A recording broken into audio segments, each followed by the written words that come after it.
Okay, once again, hello everyone. This is Fiddle Master Viktor Neustroev. Today we are doing our next workshop, and this workshop is devoted to the attack with limited or with small forces. When we just have a few pieces, but we still can initiate the attack, and this attack will allow us to benefit. For example, we can checkmate the king, or instead we can focus on something else during the attack, and for example capture the pawn on the other side of the board, and or distract enemy pieces and promote. Okay, so let me see. Please let me know if the sound and video quality is good. It should be fine. I checked everything before we started. So people are joining. We will analyze 5 game fragments today. And before we start, so is there anything that you want to share, like any games, anything you want to say about attack with small forces?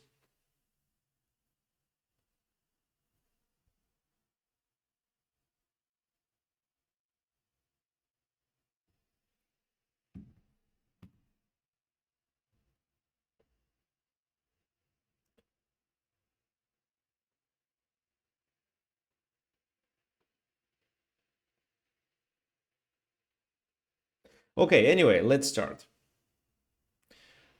And well, first, what you should understand. Well, all of you guys know that chess is a variable game. It's very rich. There are tons of positions. You can meet tons of positions where one or just two pieces can be stronger than several enemy pieces. For example, you can coordinate your rook and knight and deliver like Arabian Mate or Anastasia's Mate. You can coordinate your rook and bishop and deliver a Morphy's Mate.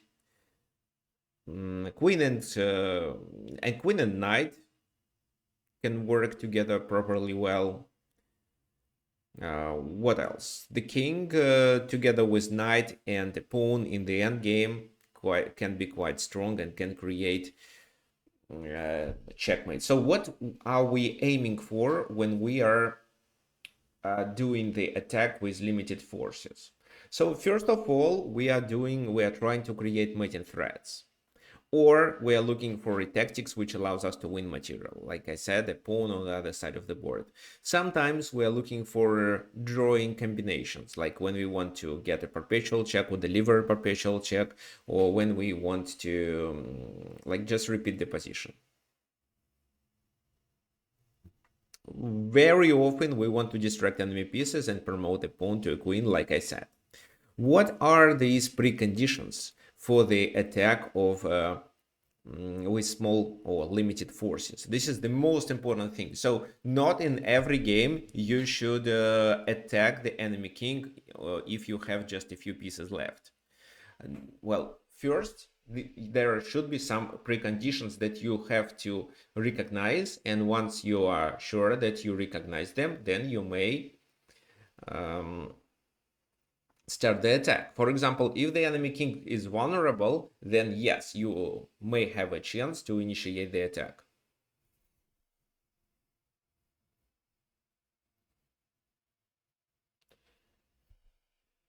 What else? If your opponent's position consists of weaknesses, then yes, it still does make sense to attack the enemy king and maybe take advantage of these weaknesses. If you have far advanced passed pawns, or if they even if they are not passed pawns, if they are just far advanced, it does make sense because there can be tactics in the endgame which may allow you to promote this pawn later.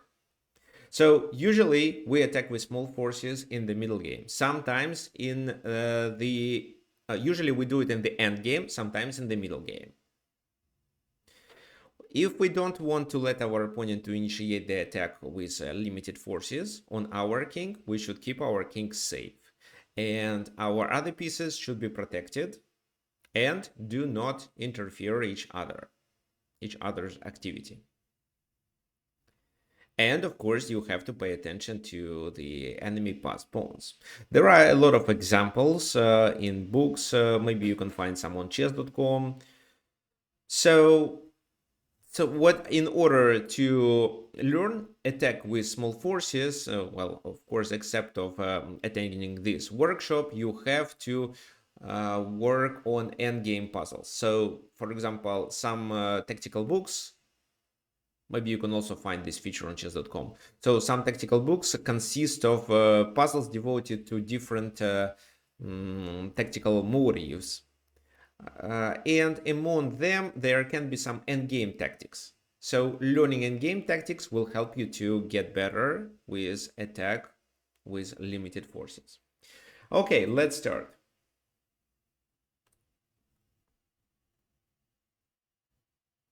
Let's start. So what do you think about this position? White is only one pawn up, but this pawn is actually a double pawn. If the queens are exchanged, it should be a draw. So there will be 1 versus 1 on the queen side and 3 versus 2 on the king side. But these three, well, these 2 pawns are doubled, so this is not a perfect pawn structure. But with the queens on the board, white has additional chances, and they can initiate the attack on the enemy king with just few pieces. Also, they may threaten to transpose the game to the queen endgame by exchanging the rooks, because the queen endgame can be winning. Of course, there is a risk of getting a perpetual check, but at the same time, if you exchange rooks with queens, you definitely have more chances to win. So what do you think what to start with?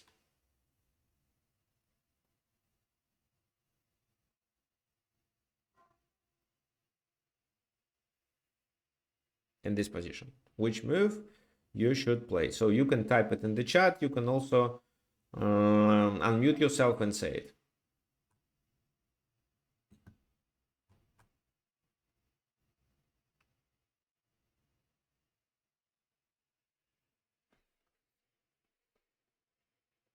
Queen e6. Well, queen e6 is just a check, right? So Hunter suggested queen e6. So, but if you play queen e6, don't you trade queens? And they said that the rook endgame should be drawish.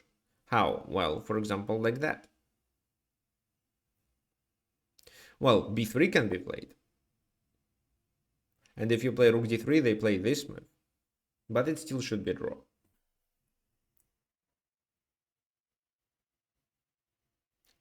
Oh, maybe actually they can play this move, this, and then this. And this is how they win a pawn.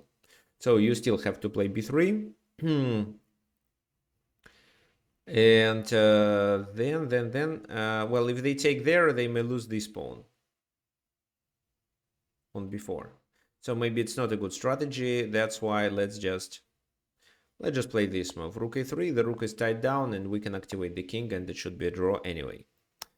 Fine. So queen g4. Well, oh, queen e7. Queen e7 to attack there. Yes, it is a possibility.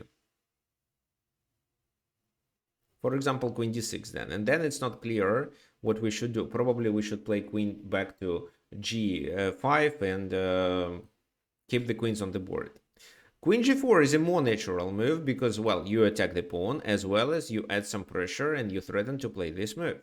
However, a rook e7 should be played accurately. Oh, black continues with b3 defending the pawn, and now rook e7 doesn't look good because of what?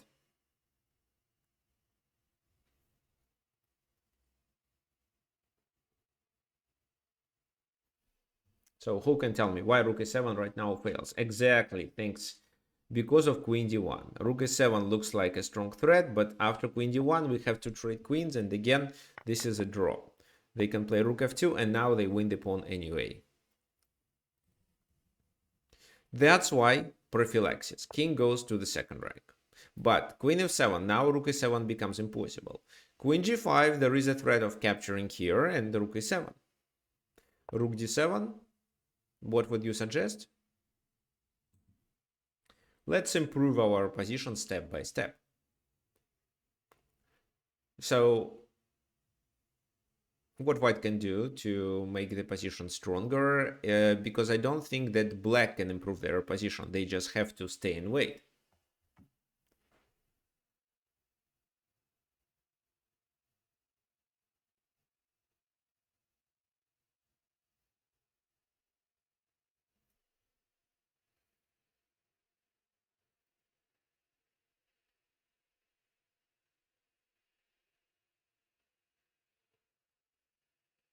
Queen b5. What does queen b5 threaten with? Queen b5 threatens with queen b8, right? So probably if you play such a move, they are likely to react with h6. Rook e2. Rook e2 looks interesting, but too defensive. That's why f3. Defending the pawn and trying to make the king's position more safe. So h6, queen retreats. Rook d8 and g4, gaining space and creating some squares that obtaining which, occupying which with white pieces, white can improve their position. So the king is really safe on h3.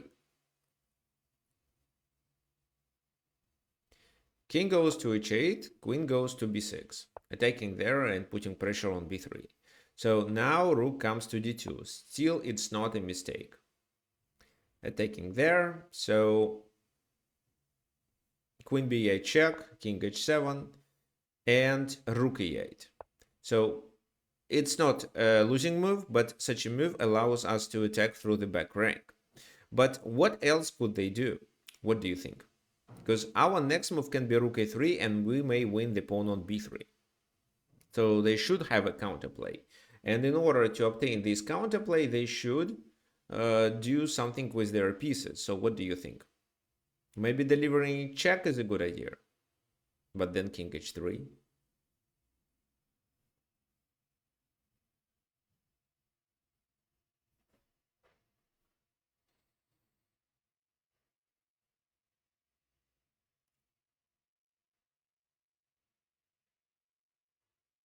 So what do you think?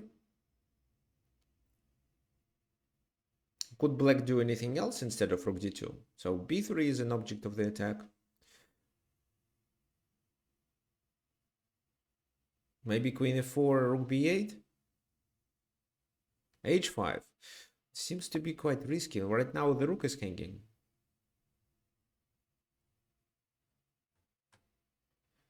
Okay, so let's say they play, I don't know, queen f4, for example. g3 doesn't look possible because of rook d2, queen d2 checks. So king goes to h3. Now the rook moves to b8, for example, with a tempo.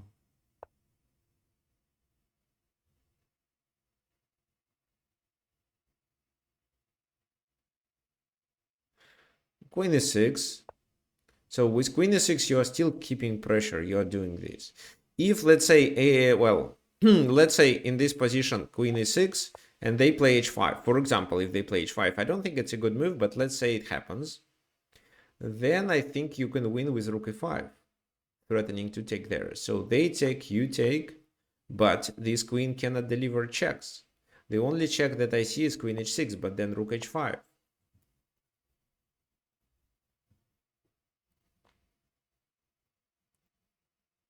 So that's why at this moment there is a weakness on b3 and there is a weakness of the back rank. That's why black is trying to find the draw with their pieces activity.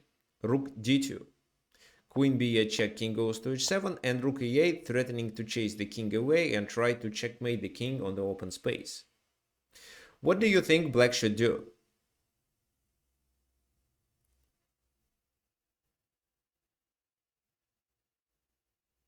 Okay, queen f3, this is what was played in the game. This is what Viktor Neustroev played in the game against David Bernstein.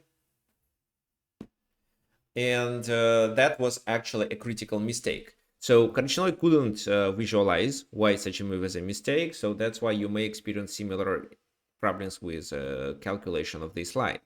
But okay, if it's not queen f3, then what instead?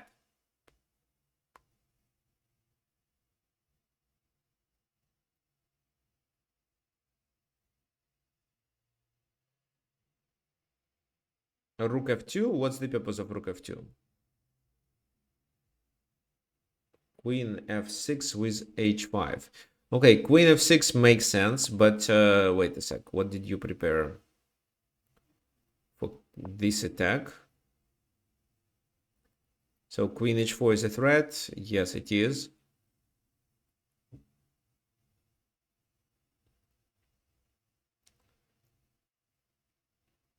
So queen e8. No, I don't think this is a promising strategy. The king should be checkmated, for example. Like that, I'm threatening with this move. So rook d4 to stop at g3. And after king takes f3, g5. And this is how I win a queen. So that's why they have to block. But if they block, then we can deliver our next check. For example, this. So where does the king go? Anyway, so in both cases, the king is very vulnerable. For example, in this exact position, we can continue with queen f4 and win the rook. So if king g5, then queen e3 looks okay, but queen f4 then.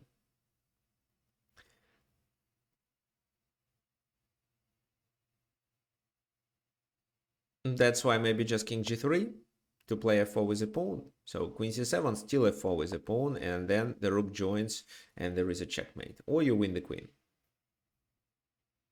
Yeah, so looks like queen f6 as well as rook f2 doesn't look so well because they start the attack. So queen f4 is impossible. There is a queen covering this diagonal. What else? So rook b2. Well, I think rook b2 is very similar.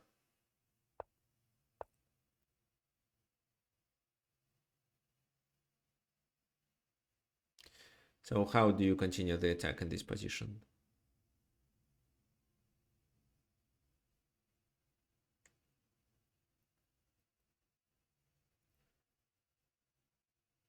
Let's play this move.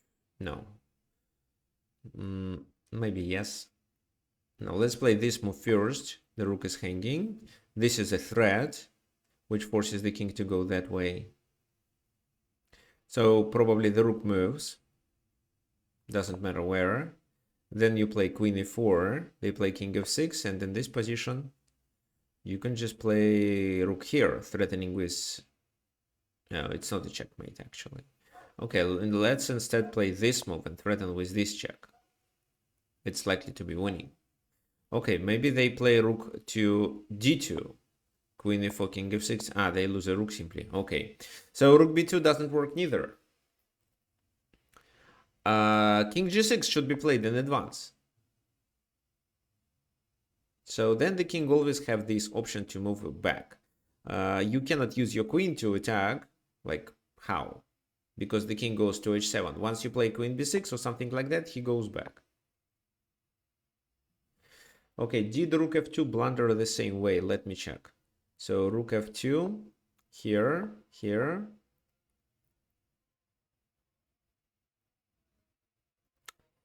I think it does.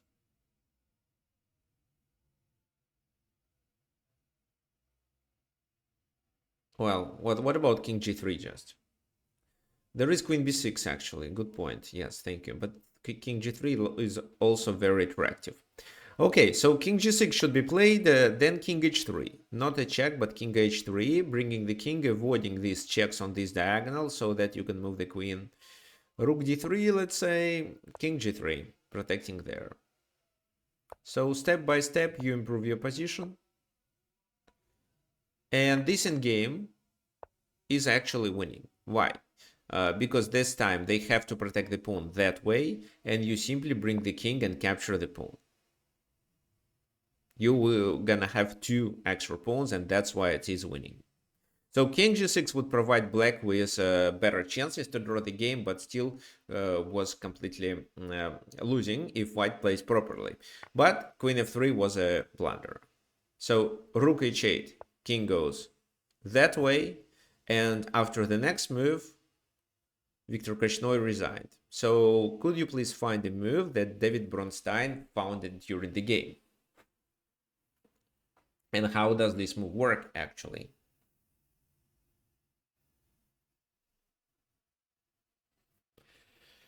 Okay, one suggestion is queen e8.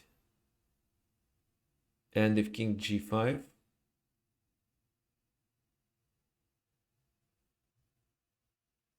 The other suggestion is queen b6. Well, queen b6 I think is relatively safe because they can play queen to f6.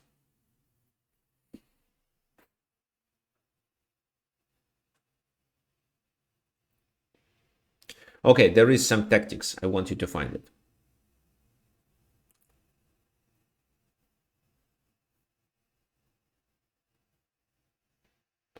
Okay, thanks. John found it. It's rook takes h6. How does this move work? So you remember the queen potentially is hanging in case if the rook no longer pins the g2 pawn.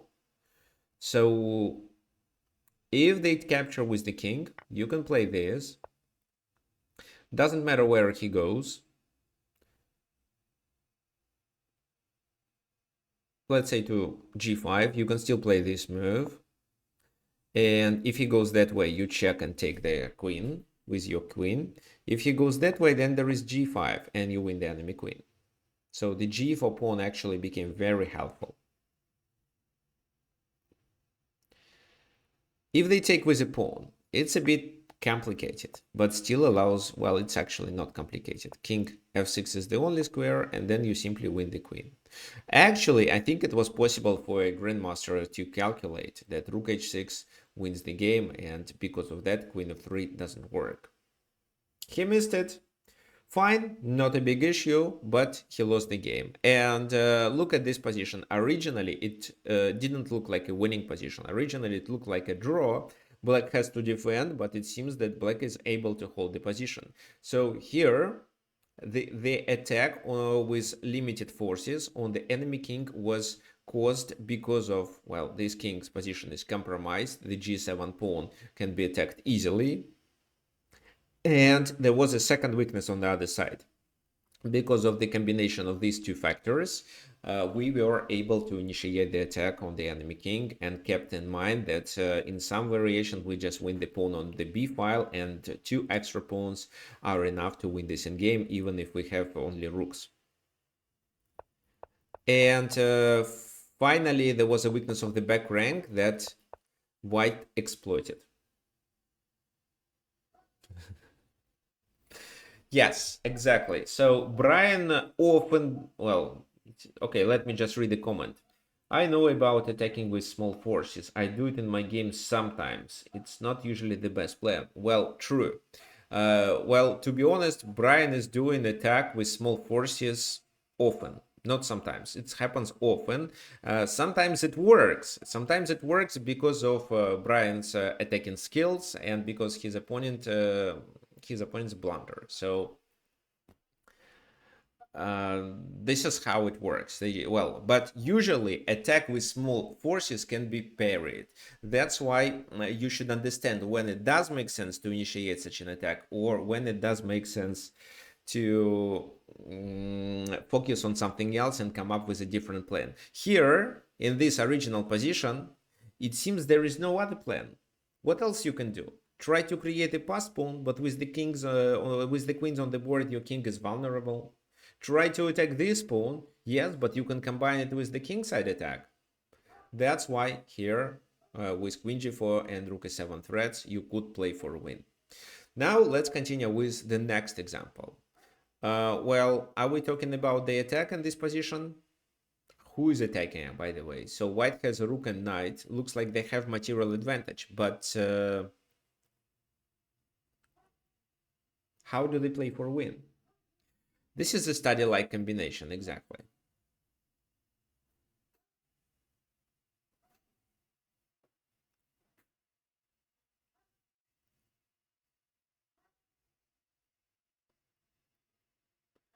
So we have the king. This king is in the center, so I don't think it's vulnerable at the moment, but we may make it vulnerable. So knight f2, what does it mean, knight f2? So white to move in this position. You mean black should play knight f1? Maybe.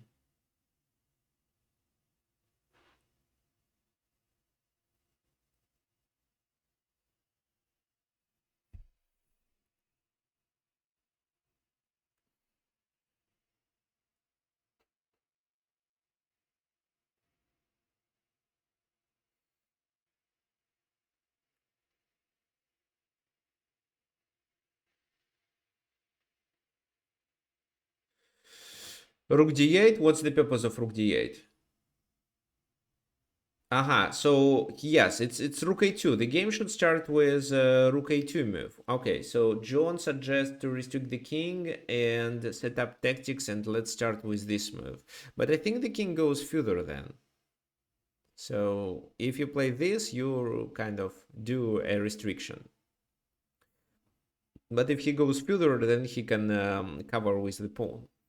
So rook a2 makes a lot of sense. So that was a good suggestion. And here white exploits this harmony of black pieces. Because what then? If they play knight f1, king e1, and it seems they lose a bishop. So that's why after rook a2, it was bishop g1 played. But bishop g1 and we can play rook g2. This is a fork. There is nothing that can be done to save one of these pieces. However, black can try to trap the white rook. So king f3, rook g1. And now they play king f2. We have to move the rook to e1 and they start pushing the pawn. This is where your task is to decide how to play properly. Because black with small forces is trying to play e3, e2, which provokes your king move. And then they just play knight e4, chasing your king away from the rook, and you lose a rook. Okay, so if you play knight f5 with the white knight, they just take it. Rook takes e4, and this is a theoretical draw. If you play a blitz game, maybe you can win it. But usually king and rook versus king and knight or king and bishop is a draw. So sacrificing the knight isn't a good idea. So what they want to achieve, they want, let me just explain. So this. They want to play this, and then they can play either knight e4 or knight f1. Maybe knight f1 is better. Knight f1, the king has to move further, the rook is captured, and now they are playing for a win. King here. Well, I don't think they can, because if we didn't spend these moves and brought our knight to the king side, I mean to the closer to the first rank, we would sacrifice the knight for that pawn at the very last moment, and that should be a draw.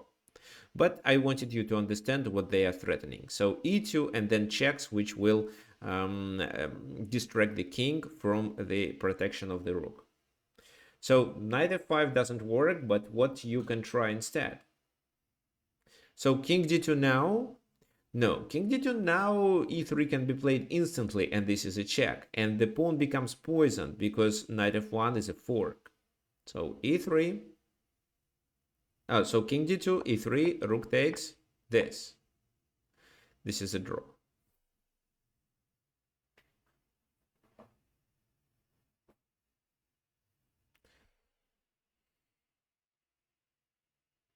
And the problem is that you cannot move the rook.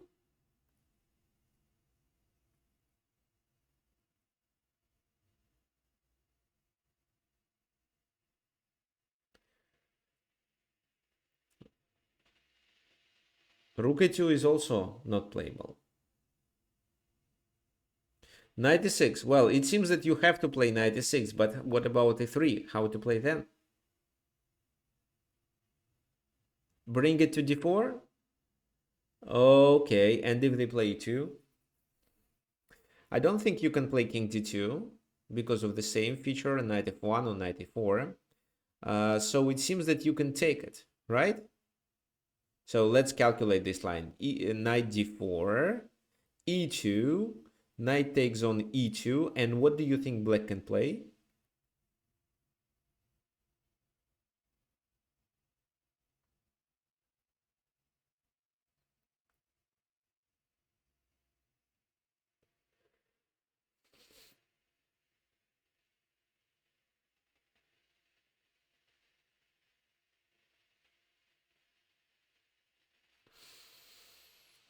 Yes, Dan is absolutely correct. It's knight f1. Let me show you how it works. So knight d4, e2. So not capturing means knight f1, for example, and then king takes e1, and at least it's a draw. That's why it should be captured. Capturing with a rook guarantees a draw. So knight takes e2 and knight f1. Look at this super move. White has no useful moves. If they move the king, they lose their rook. So they have to play with a knight. Now they play with the knight, for example, there, and it's a repetition. Knight to e3, king d2, knight f1. So once the king comes there, the rook is lost. If they take, it's still a draw. That's why not knight d4. Another suggestion was knight g5. Okay, how does knight g5 works? They play this move, king goes there to protect the rook, and then knight f1. And you have to move the rook and leave your rook hanging. So this, and this is losing.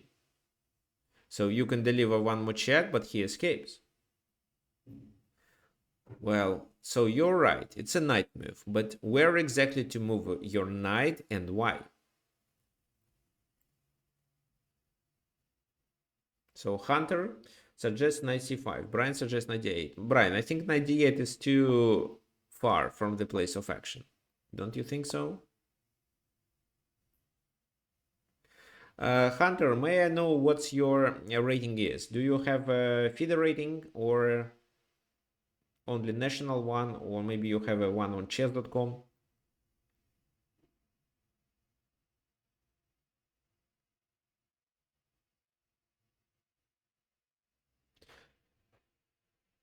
Oh, okay, so great. Knight c5 is correct. Can you please explain why this move is correct and what happens in case if e2 is played? So e2, king d2, knight f1, and what white prepared?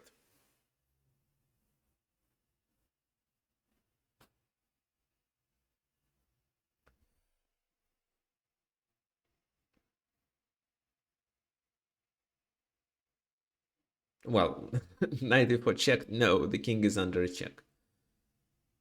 Come on, guys, the king is under a check. So white should either take or move the king.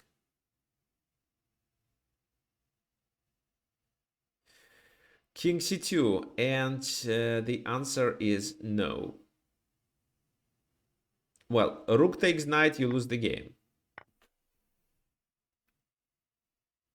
So this, no more checks, you're likely to lose the knight. King c2, knight checks, and then king takes e1. If this move, then knight c4. And then king takes e1. That's why only king c1 works. Why only king c1 works? So now, in case if they decide to take our rook, we checkmate with knight d3, luckily because this knight is on f1 and blocks the king from escaping. So, for example, in case of king c2, it's knight e3, and after king c1, it is not checkmate because the king escapes. But in if we move king to c1 right away, then this leads to checkmate because the knight is still there. If they play something else, for example, what?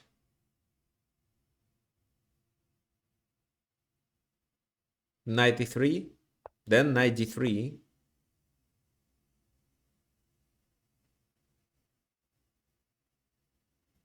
Same thing with knight g3, knight d3. So king goes that way, and in this position, let's play this move first. f2 is unavailable, and our next move can be this. Oh, well, it's actually looks like it is a Zugzwang. So, for example, what happens if the knight moves? If the knight moves to where?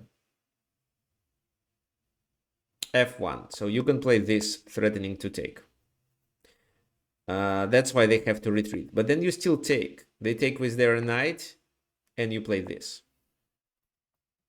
If they don't take with their knight, but for example play this move, you can just come closer and defend it. And then play with your knight anywhere, so your rook has enough freedom. For example, knight f5.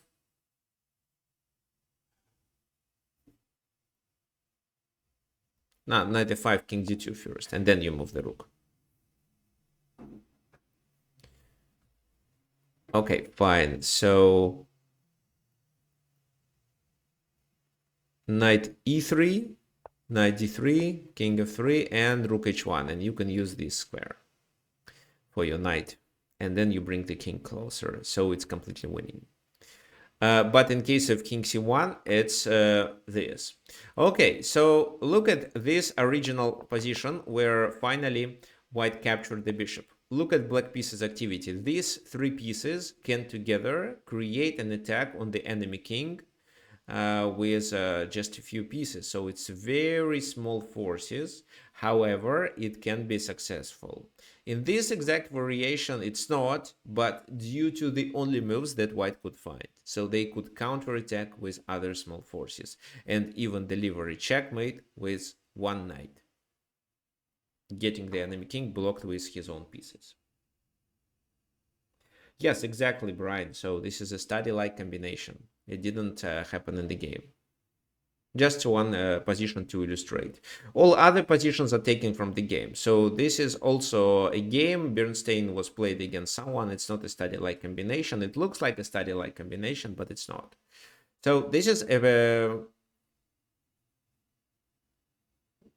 a practical game, but it looks like a study. Black is a pawn up, but their king is severely restricted on the edge, allowing white to find the winning combination. What would you do?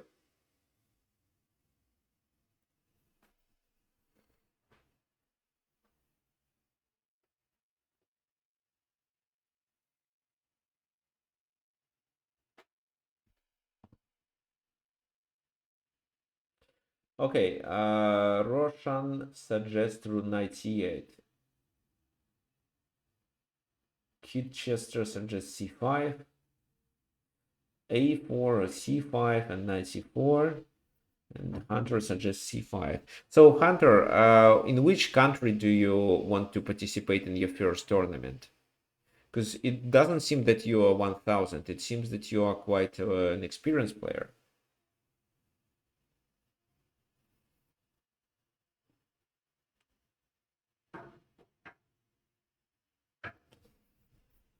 Okay, so first of all, you should understand which pieces in the United States. Okay, great. First of all, you should understand that how exactly you deliver a checkmate. Which of your pieces delivers a checkmate? Well, when the king is there and it doesn't have any squares, it's likely to be your knight. So your knight can check from b7 or from c4. You cannot reach b7 because there is enemy knight covering this position, this square. So it can be c4. In order to play c4, you have to play c5. But the problem is that once you play c5, you let the king to go to b5 in case of knight c4. However, the b5 square can be covered with a4, so it's not a big issue. Moreover, probably if you decide to play c5, you then should continue with this move and only then continue with knight c4, or depends on the position, depends on how black plays. Maybe a different order works too. What else? So when you play c5, you have to consider b5.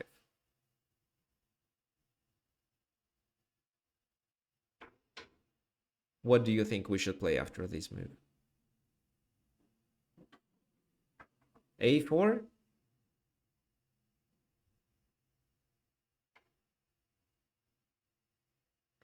Okay, so then, yes, you've suggested a very nice line, but the problem is that they may not take on c5, but continue with b5. Okay, so there is a suggestion of playing a4. We will talk about this move a little later.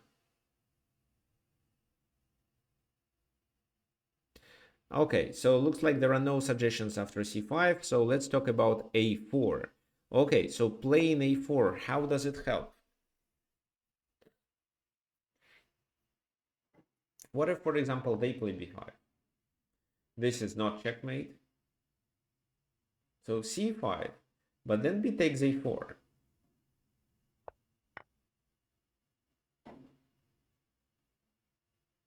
And then how do you checkmate? You can play king c4, trying to force the knight to move, and then you win with knight b7. But they won't move their knight, instead they'll push the pawn.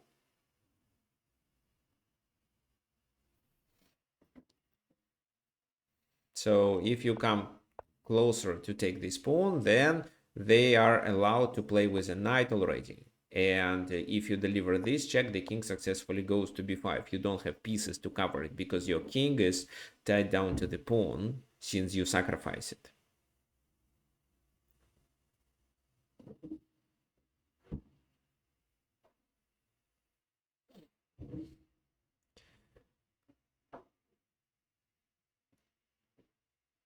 So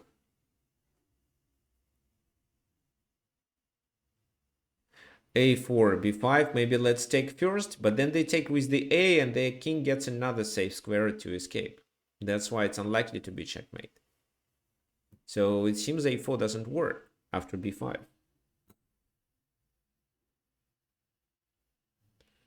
This, so the king always escapes. So you cannot attack these two squares with your knight, it's impossible. That's why a4 doesn't work. So let's talk about Brian's plan. c5, b5, knight c8. Well, and what are you threatening with knight c8? For example, knight e6.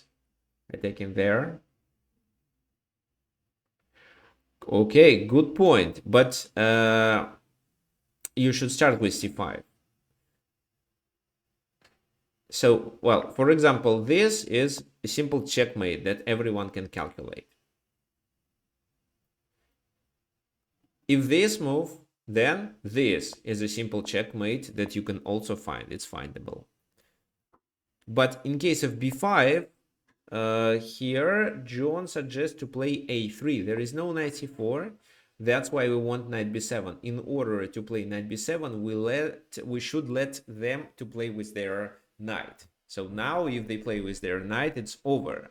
Do they have any other moves instead of a knight move? Well, only a pawn move, which this time is a blunder too, because a takes b4 is a check, which doesn't allow the king to escape. So this is how the game ended. Well, a3 was a critical move. c5 was possible to calculate, but after b5, it's not clear how exactly you continue the attack. But with a3, you have this opportunity. Now if b4 you take. In case of not, then knight b7 is your next move. Okay, so the attack here was initiated only because of the vulnerability of the enemy king, which was stuck on the edge, and it was not clear how the king gets new escape squares to avoid checkmating that. So that's why here we based our attack on creating a mating net.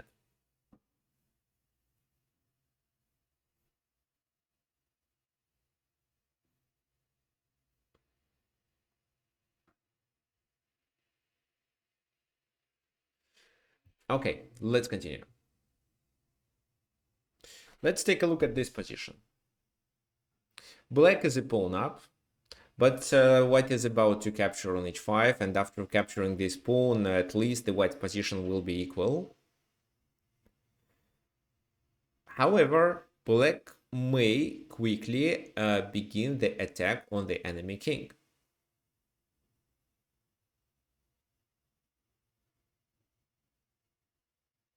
And this is their only chance to play for a win. Otherwise, they just lose a pawn and the game ends in a draw. because usually two bishops are stronger than two knights. But if you take advantage of the king's vulnerability, because now the king doesn't have many squares, only this, e4 is poisoned, because then it's knight c5. Can you please stop drawing? So, because every time you draw, I need to delete it.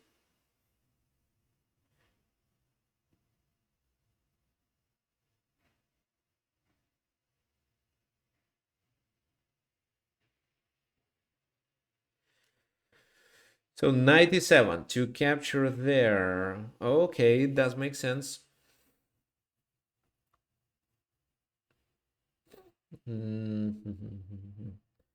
So, well, 97. Okay, let's play this move. For example, I think that the game may continue with something like that and then bishop e5.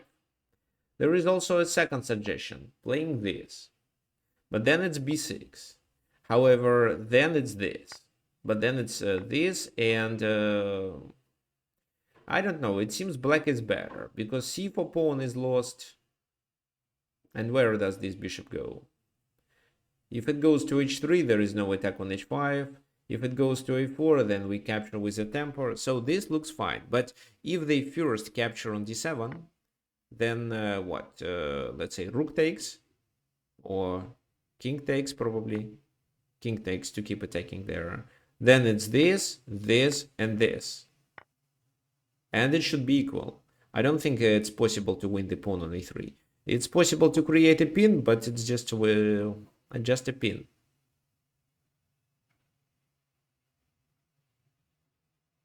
For example, this and bishop f6 or bishop f4.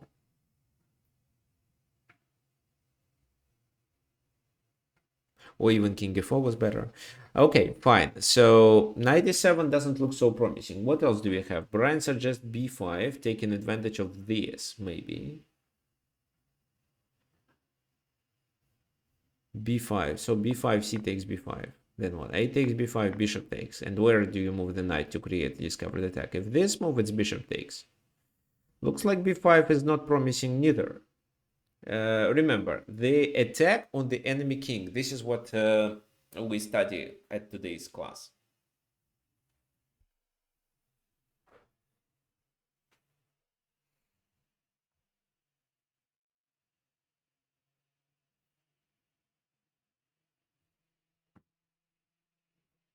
e4 and knight f6. Well, e4 can be played right away. Why? Because the pawn is poisoned.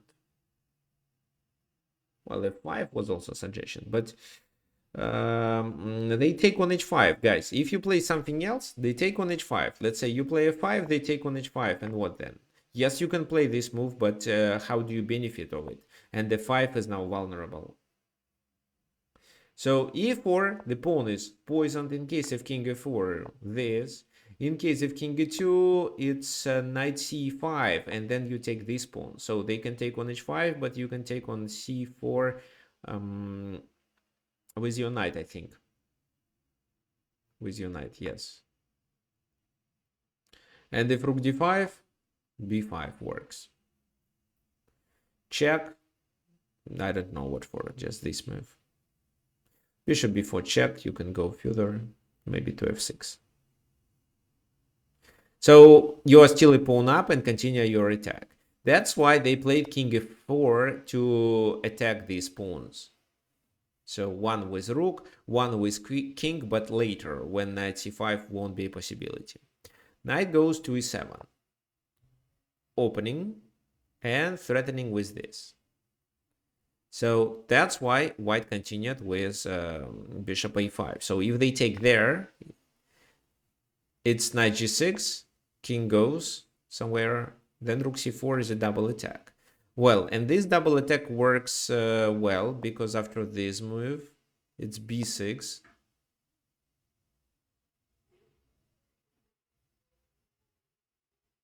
No, b6 maybe doesn't work.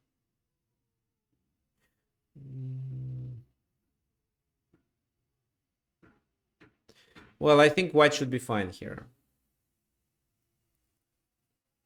Well, what do you mean? Take on d7, then take on a5. Instead, they take on b6. No, actually, rook h5 was fine, but they played bishop a5 in the game first, and then they got b6 and then bishop d7.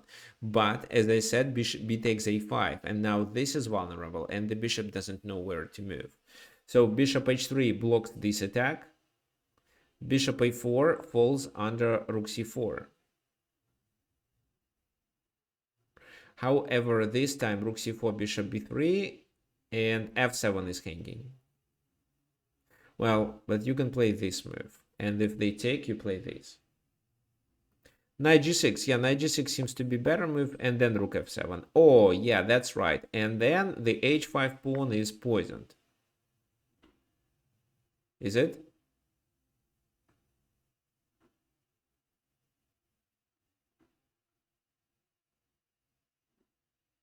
No, it's not. So looks like it's still a draw. Could try rook b5 or where? No. Well, okay, knight g6 first. Let's include this move first. He goes that way, rook c5, check, we protect on h5, king f6, and we protect on f7 too. So we don't take on c4, but we keep both pawns alive. Yeah, rook c5, exactly. This is what happened in the game. So if this, you have knight g4 with a discovered attack. If not, if, for example, well, what else they can do? Well, they played bishop b3 in the game. Let's protect the pawn on f7. And it's still possible to draw the game for white in this position, but can you please find this only move which guaranteed a draw? Well, not guaranteed, but would likely lead to a draw. Which move I'm talking about? What do you think white should play?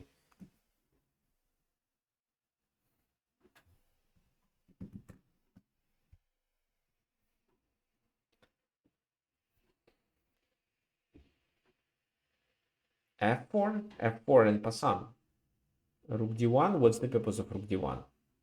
Rook d1, I think knight g4 check, then knight takes f2. a4, I think knight g4, knight takes f2 still.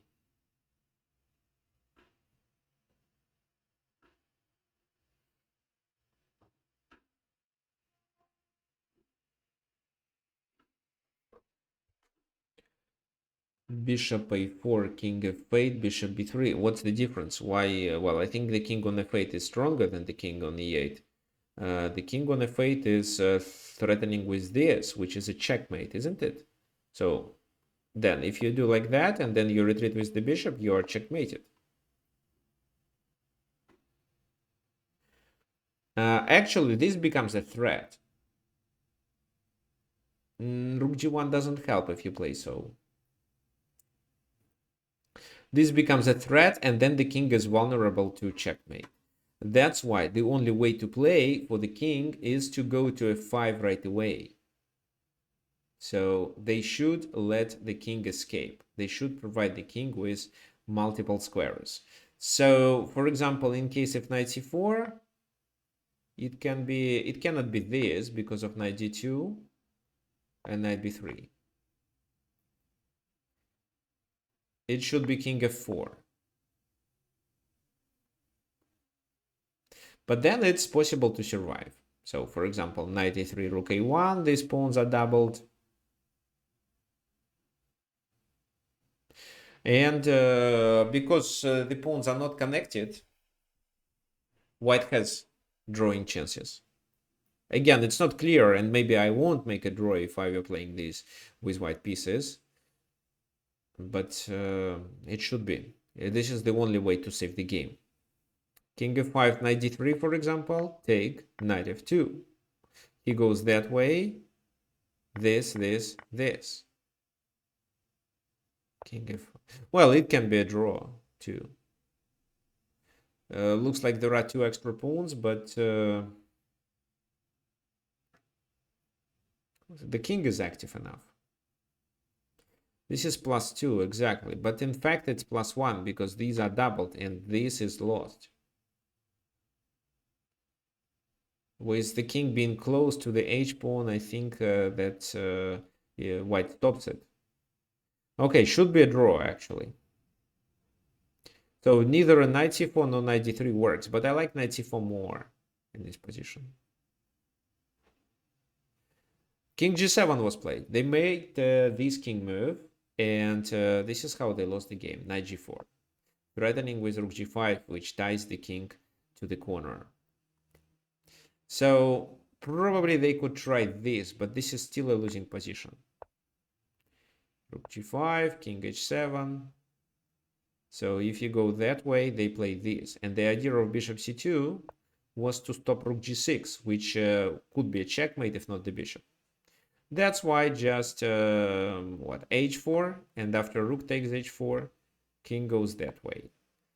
Threatening with knight f6. No, threatening with rook g7, knight f6, and rook g8.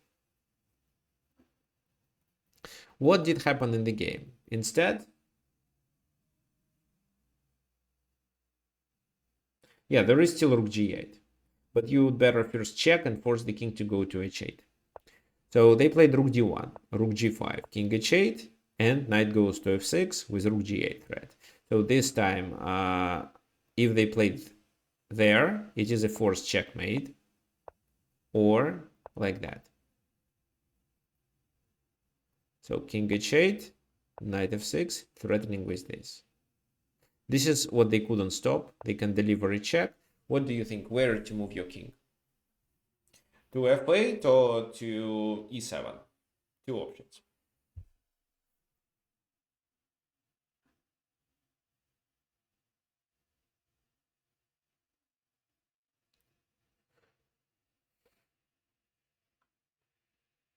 f8 doesn't lose, but allows them to play rook d8 and protect the g8 square with their rook.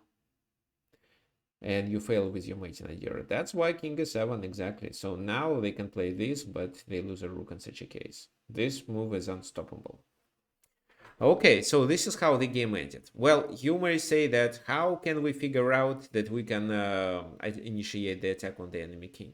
Well, you actually don't have to do this at this early stage of the game. At this early stage of the game, you should understand what your task is. You should activate your pieces, and you can do it through e5, for example, and you see that once you push the pawn on e4, it's a poison pawn, and you then have chances to capture there, maybe attack both bishops or at least one, and compensate the loss of h5. But once the king goes to f5 and you play this move, then definitely you should be looking of how to checkmate such a king. Here it's obvious that there can be an attack.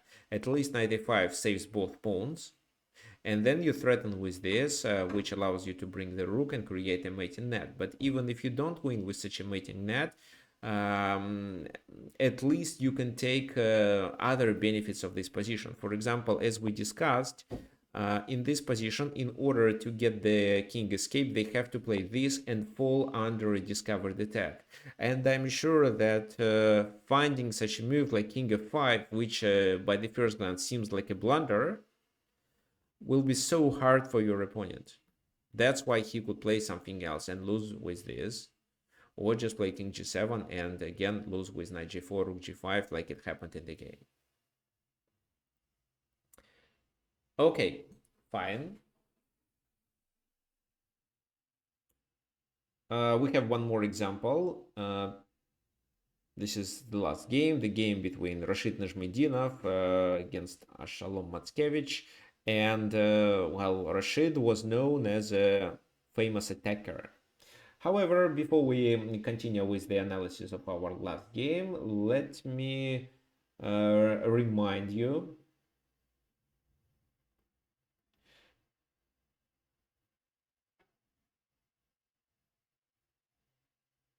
So I would like to remind you that my workshops are free, but if you would like to donate, well, if you like them and if you want to support, you can donate using this button. This donation works through PayPal. Let me send you the link here. How does it work? You click the button, then you enter the amount you want to donate, and then you click this PayPal. It redirects you to enter your PayPal account. You enter and transfer money automatically to my PayPal account. There is also a feature to transfer money through Wise. especially if you have wise. It's probably a more simple way to do. And one more thing for you to remember.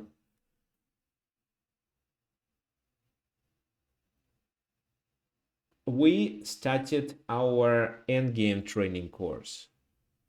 So it's a series of group lessons, 12 group lessons. They are live and they happen on Fridays at 5 p.m. Eastern Daylight Time. So if you live in New York or in Eastern seaside of the United States, then we start at 5 for you. Um, uh, for Europeans, it's either 10 p.m. if they live, for example, in London. For like Central Europe, it's 11 p.m., which is a bit late, I understand. But well, I'm sure at least one day a week you can go to bed later because the next day is a official is a weekend. So well, people sometimes work on Saturdays, but not often. What are we studying in this course? So it's not too late to join. We had one class passed last Friday. However, if you join now, you get the recording of the previous class as well as the homework, so you can catch up. These are the topics that we are covering. So almost all in games are covered, and the next one will be devoted to pawn in games. So the next class, then advanced pawn in games, rook in games, and so on. So my recommendation is to join it, especially once you see how affordable it is. Let's say, for example, you pay monthly, $49 per month, and it's even less than $10 per hour.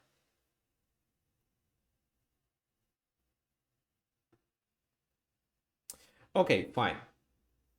So, let me send you the link if you want to enroll. Again, if you cannot attend these events, it's not a big issue. You can just watch the recordings. Of course, I recommend at least sometimes to join live sessions, but if you cannot, at least you can watch the recordings and do the homework, and because of that, improve your ability to play the end games.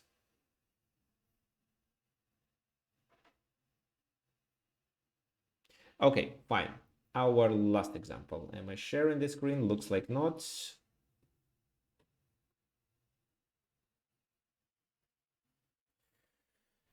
Okay, so it may seem that this position, because it's the position with bishops of opposite color and limited material, is likely to be a draw. But black may have two active ideas.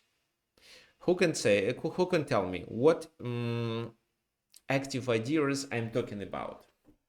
So because of which factors black can play for a win?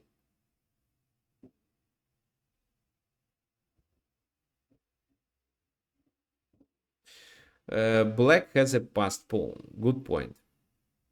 But one passed pawn in the endgames with bishops of opposite color usually is not enough.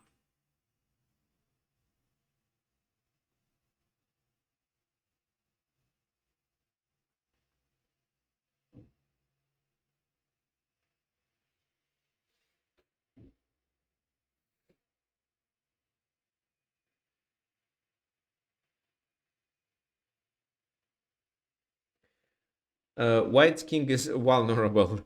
So yes, it is potentially vulnerable. That's exactly one of the ideas.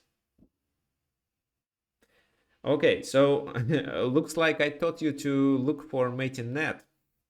In even in the end games, once only a few pieces left on the board.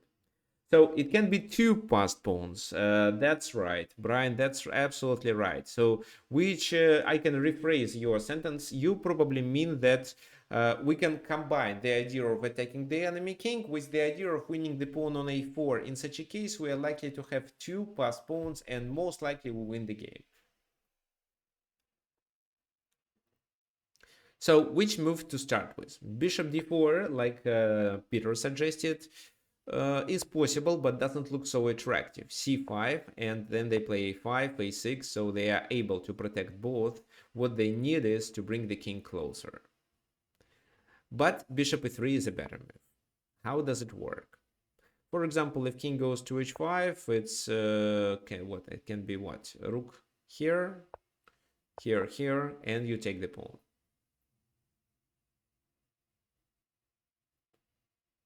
Or it can be even check there. King goes that way, and you play rook a2, and now you take the pawn with a check. So that's why king g7. And we remember, because of the previous example, that the king on g7 is vulnerable. Last time we checkmated with rook and knight. This time we have bishop and rook. So king e7, protecting the pawn. f4. Not clear what for, but, well, maybe it restricts the bishop. Rook h2. How should they play? Well, obviously, if they take on c6, they lose the game.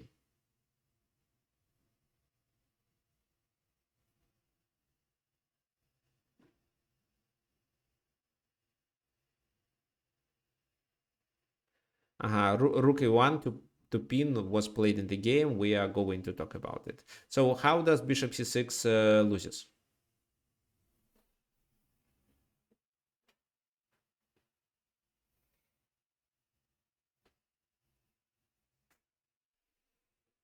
So yeah, bishop d4, king goes there, and rook h8. So this is also a similar check, very common checkmate. That's why they decided to pin. Rook g2. King goes that way, and with king f6, we can unpin and threaten checkmate. What would happen if the king goes that way?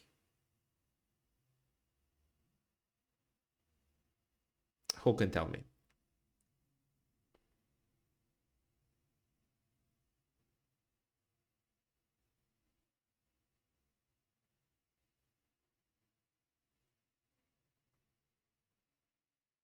King f8. That's right, king f8, and we're still threatening with a mate.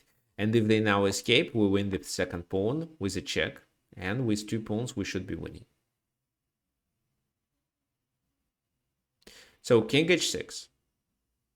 King goes to f6, threatening with this. King goes to h7. Now the bishop is hanging because rook h2 is not checkmate. The king escapes to g8, so we have to save the bishop. But they play rook h1 to prevent all these checks. What then? What do you suggest? And by the way, I have a question for you guys. Why didn't we just capture the pawn? Isn't it better to take the pawn for free?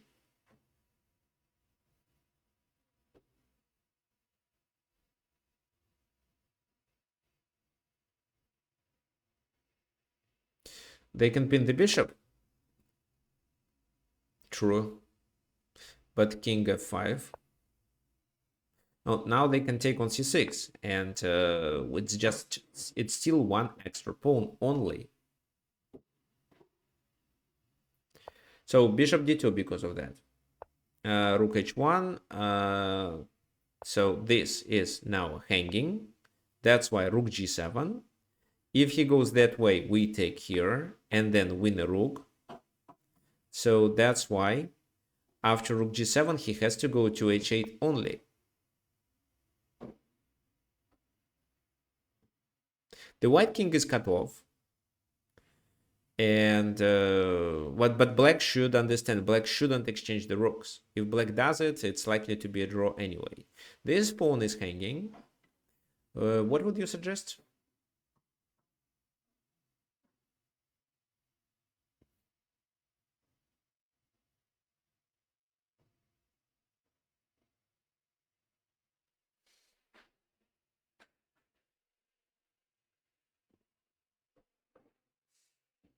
Yeah, c5 to keep it alive. I absolutely agree, because what they can do? Well, if they deliver these, check, then their f4 pawn is lost. Rook g6. And after rook takes rook, the f4 pawn is lost. And with 2 pawns, we're definitely winning, because they are located in the distance. Also, the enemy king is too far from the place of action, so it's an easy win. So king h7, bishop f4. So that's why they played rook h5. bishop e3 defending the pawn, bishop e4. So they're threatening with something like that. Now what? We don't want to get the king. We don't want to provide the king with more squares, but at the same time, we are likely to lose a rook. Yes, it's bishop d4, exactly. So now if the check is delivered, it's not a big issue. So we simply move our king to e6 or maybe to somewhere else, like e7. And then we threaten with a discovered attack, which allows us to win material. For example, if they play this move, then such a discovered attack, it cannot be this because they take on d4. Oh no, it can be this. It can be this. And we are about to win here. And if they take there, it's intermediate check, after which we capture on d4 and win this endgame. So that's why they played rook d5.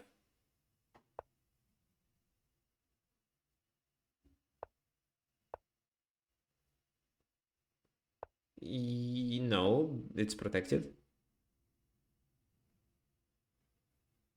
When pawn on c5 was attacked, why not playing c4 instead of defending it with the bishop? So like that.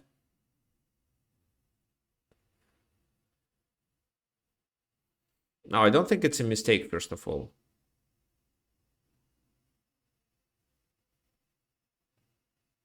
Well, but they can play rook c5. And the purpose of this move is a double attack. So it looks like a mistake, actually. I mean, c4 looks like a mistake because if you play c4, it's rook c5, so they threaten to win a rook and they threaten to win a pawn. And if you play this move, then this, they're attacking your bishop. So you cannot make a discovered attack. You can, but it's actually only this move. So protecting it, but then the king move, oh, it's even not a check, actually. Oh, still king h7.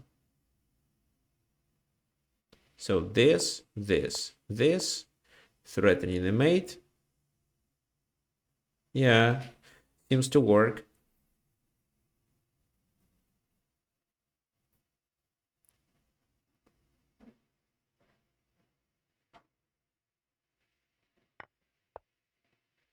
So in this position, king h7 was a wrong move. I didn't need to play it.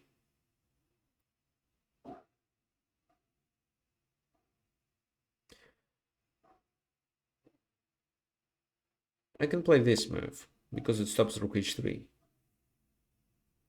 So king e7, I go that way. It's not checkmate. Okay, so probably that's why sacrificing the pawn on c4 isn't a good idea. So that's why let's get this pawn protected with bishop e3 and then bishop d4. Rook d5, rook g4 was played. So we are threatening with king e7, rook here, and rook h8 mate. For example, let me illustrate it. Check, another check, and then checkmate. So that's why they have to go that way. And after rook f4, white decided to resign because there is no compensation for two pawns.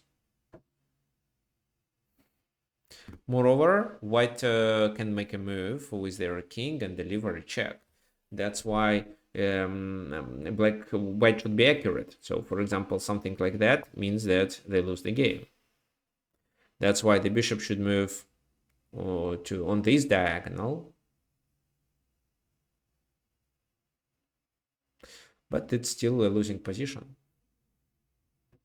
So I don't know how to play, but let's find.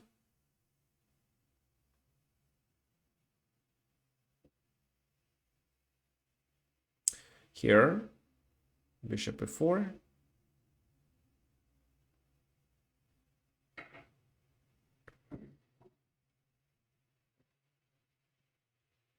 Okay, here, bishop e4, then the king e6 check, king moves, and then f5. Something like that. And then with the king, you are trying to promote pawns. It should be winning. Okay, so this is how the game was won. After rook e4, he simply resigned.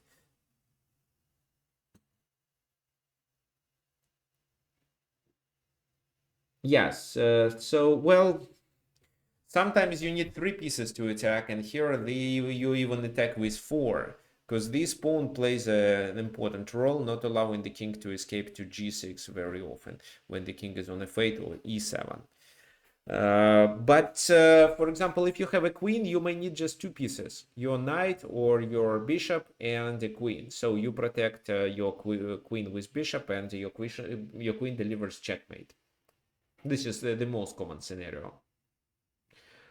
So with a knight, there are also a lot of winning combinations, but if it comes to the end game, then yes, you need multiple pieces, at least three.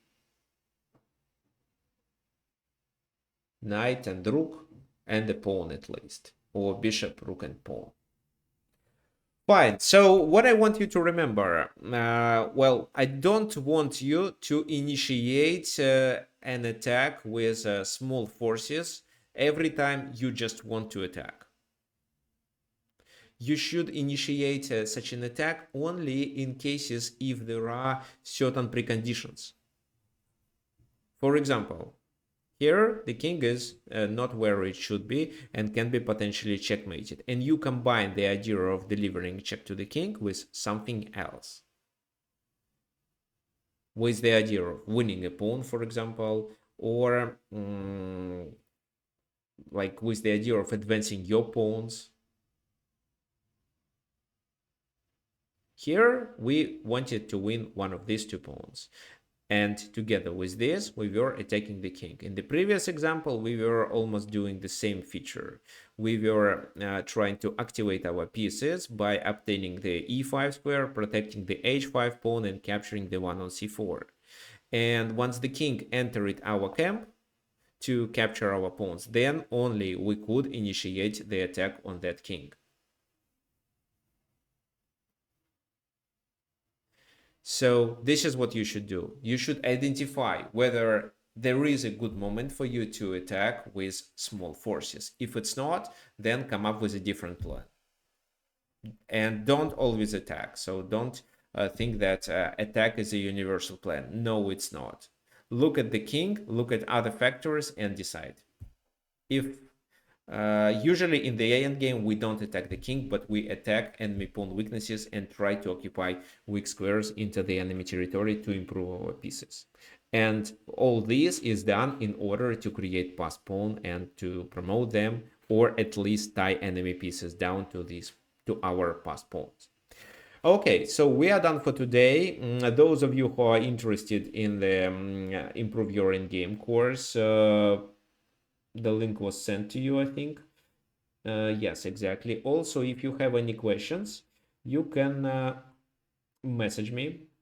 You can message me at tricksofchess@gmail.com, especially if you're looking for private coaching, or if you would like to work in a group.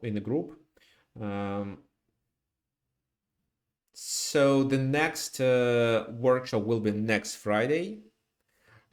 During this week, I'm going to stream how I'm going to participate in the Title Tuesday, but if the chess.com's browser is working slowly, then I will just play games online with not Title Tuesday, just any random opponent. What else? I'm going to play Rapid with you guys if you want on Thursdays. I will make an announcement at Chesslands Club on chess.com and a group lesson on Friday and then a webinar on Sunday. So this is our plan for the week. Thank you for coming. So I appreciate your donation. So hope to see you next Sunday. Bye-bye.